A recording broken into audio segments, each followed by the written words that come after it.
তাহলে ডক্টর মোহাম্মদ ইউনূসও আসলে নির্বিকারে নিরাপদে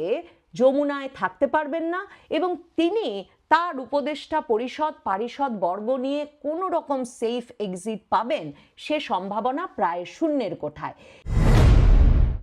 সেনাপ্রধান ওয়াকারুজ্জামান এবং প্রধান উপদেষ্টা ডক্টর মোহাম্মদ ইউনূসের মধ্যকার সম্পর্কটা কিছুতেই যে একটা বিশ্বাসের এবং আস্থার সম্পর্ক হয়ে উঠতে পারছে না, তার আবারও প্রমাণ মিলেছে এই সেপ্টেম্বরের 1 তারিখে তাদের বৈঠকের পর, যখন এমন প্রেস বিজ্ঞপ্তি দুতরফ থেকে বেরিয়ে এলো, যখন সেনাবাহিনীর জনসংযোগ পরিদপ্তর বলল যে প্রধান উপদেষ্টার সঙ্গে সাক্ষাৎ করে আবারও জানিয়ে এসেছেন যে অন্তর্বর্তীকালীন সরকারকে সর্বাত্মক সহযোগিতা দিতে এবং বাংলাদেশে আইন শৃঙ্খলা পরিস্থিতি রক্ষায়, জনগণের নিরাপত্তায় সর্বাত্মক ভূমিকা রাখতে সেনাবাহিনী প্রস্তুত, সেনাবাহিনী তার ভূমিকা অব্যাহত রাখবে। আর অন্যদিকে প্রধান উপদেষ্টার দফতর থেকে যেই বিবৃতি এলো তাতে সরাসরি বলা হলো যে সেনাপ্রধান ডক্টর মোহাম্মদ ইউনূসকে এই পরামর্শ দিয়েছেন বা আহ্বান জানিয়েছেন যে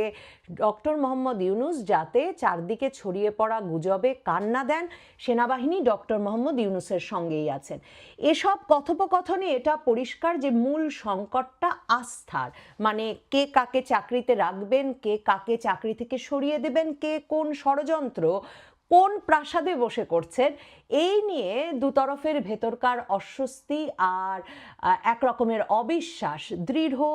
অবিশ্বাস কিছুতেই কাটছে না, সেটা পরিষ্কার হয়ে গেছে এই বৈঠকের পরের খবরগুলোতেও। আসলে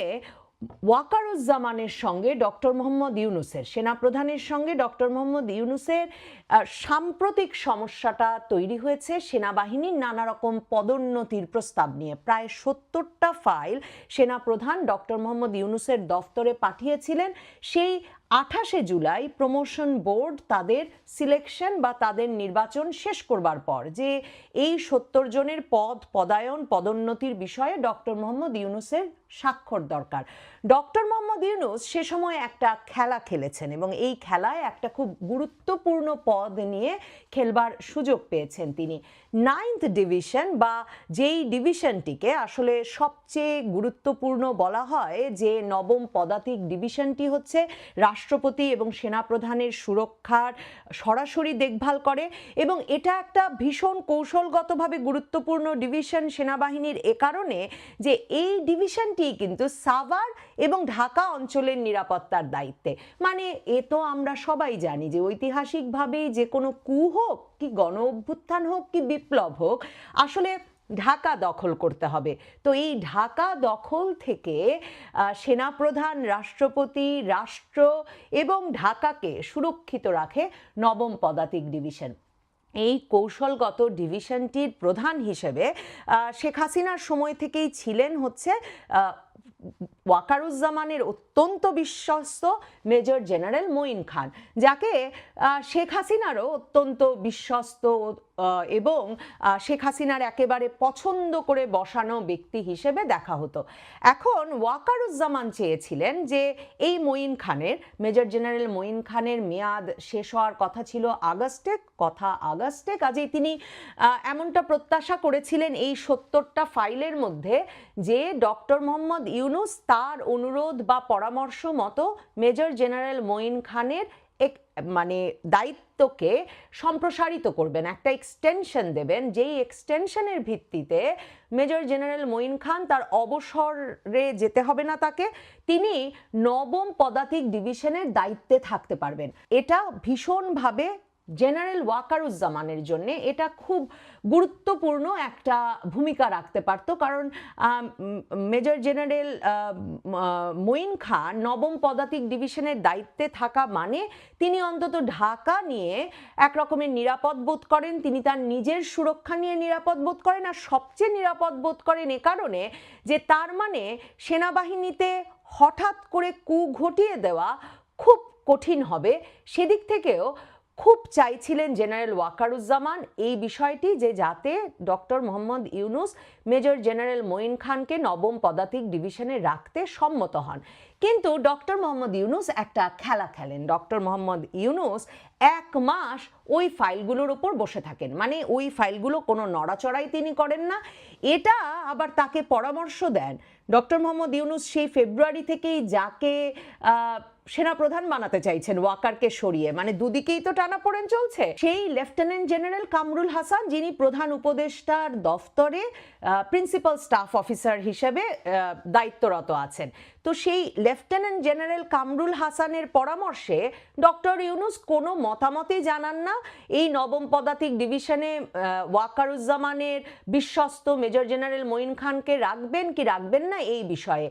1 মাসের বেশি সময় ওই ফাইলগুলোতে কোনো নড়াচড়া না করার ফলে, মানে কোনো রকম স্বাক্ষর তো নাই এই বিষয়ে, কোনো মতামত, কোনো বক্তব্য, কোনো যোগাযোগ কিছুই সেনাপ্রধানের সঙ্গে না করার ফলে মেজর জেনারেল মঈন খানকে আগস্টের শেষে তার মেয়াদ শেষ হয়ে যাওয়ার পর একেবারে স্বয়ংক্রিয়ভাবে অটোমেটিক্যালি তাকে পদত্যাগ করতে হয়, মানে তাকে সরে যেতে হয়, অবসরে যেতে হয়। এবং তিনি অবসরে যাওয়ার পর সেই মঈন খানের জায়গায় যিনি আসেন সিনিয়রিটিতে, তিনি হচ্ছেন মেজর জেনারেল আসাদুল হক। এই মেজর জেনারেল আসাদুল হকের পদোন্নতি বা নবম পদাতিক ডিভিশনে এই পোস্টিং, এই পদায়নটা নিশ্চিত করা হয় কিন্তু 1 সেপ্টেম্বর ডক্টর মোহাম্মদ ইউনূসের সঙ্গে ওয়াকারুজ্জামানের বৈঠকের পর। ওয়াকারুজ্জামান হচ্ছেন এমন একজন ব্যক্তি যিনি সরাসরি কোনো বাদানুবাদে যেতে চান না, কোনো কারো জন্য খুব মানে একেবারে দৃঢ় অবস্থান নিয়ে লড়াইও করতে চান না। তিনি ডক্টর মোহাম্মদ ইউনূসকে তার প্রস্তাব জানিয়ে সরাসরি ইঙ্গিত দিয়েছিলেন যে তিনি চান মঈন খান নবম পদাতিক ডিভিশনে থাকুন, কিন্তু ডক্টর মোহাম্মদ ইউনূস এই ফাইল নিয়ে বসে থাকার মধ্যে মঈন খান, যিনি ওয়াকারুজ্জামানের বিশ্বস্ত, তিনি অবসরে চলে গেছেন। কিন্তু ওয়াকারুজ্জামান সেটা নিয়ে কোনো গন্ডগোল না করে 1 সেপ্টেম্বর ডক্টর মোহাম্মদ ইউনূসের দফতরে গিয়ে, যমুনায় গিয়ে এটা তাকে স্পষ্টত জানিয়ে আসেন যে এতগুলো ফাইল নিয়ে ডক্টর মোহাম্মদ ইউনূস বসে থাকলে তার পক্ষে সেনাবাহিনী চালানো সম্ভব হবে না। এবং সেই প্রেক্ষিতেই একটা নাড়াচাড়া শুরু হয় এই 70টা ফাইল নিয়ে, এবং মেজর জেনারেল আসাদুল হক নবম পদাতিক ডিভিশন অর্থাৎ ঢাকার আশপাশ, সেনাপ্রধান, রাষ্ট্রপতি, ডক্টর মোহাম্মদ ইউনূস সকলের সুরক্ষা দেওয়ার জন্য প্রধানত দায়িত্বপ্রাপ্ত যেই ডিভিশনটি, সেই ডিভিশনের দায়িত্ব পান মেজর জেনারেল আসাদুল হক। মেজর জেনারেল আসাদুল হক গত মার্চ মাসে বগুড়াতে 11 পদাতিক ডিভিশনে পোস্টিং পেয়েছিলেন। মেজর জেনারেল আসাদুল হক বগুড়াতে পোস্টিং পেয়ে যাওয়ার পরেই বগুড়ার ক্যান্টনমেন্টে বঙ্গবন্ধুর যত মূর্তি, মিউরাল এসব ভাঙচুর করা হয়, এবং তিনি গিয়ে এই সিদ্ধান্ত দেন যে এই ডিভিশনের কোনো দফতরে বঙ্গবন্ধুর কোনো ছবি যাতে আর টানানো না হয় বা কোথাও যাতে কোনো রকম কোনো ছবি দেখতে না হয়। কাজেই মেজর জেনারেল আসাদুল হক যে আওয়ামী লীগ পন্থী নন সে বিষয়ে একেবারে সুস্পষ্ট প্রমাণ মেলে, আর সেনাবাহিনীর ভেতরে তাকে, মেজর জেনারেল আসাদুল হককে মূলত বিএনপি জামায়াত ঘরানার হিসেবে চিহ্নিত করা হয়। কিন্তু ওয়াকারুজ্জামানের মূল লক্ষ্য ছিল তার প্রমোশন বোর্ড যেসব ব্যক্তিদের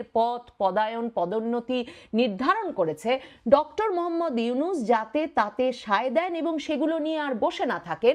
কারণ এখন যা দেখা যাচ্ছে তাতে হচ্ছে যে একটা স্বাভাবিক পদোন্নতির প্রক্রিয়াতেই 2001 থেকে 2006 এই সময়টায় বিএনপি জামায়াত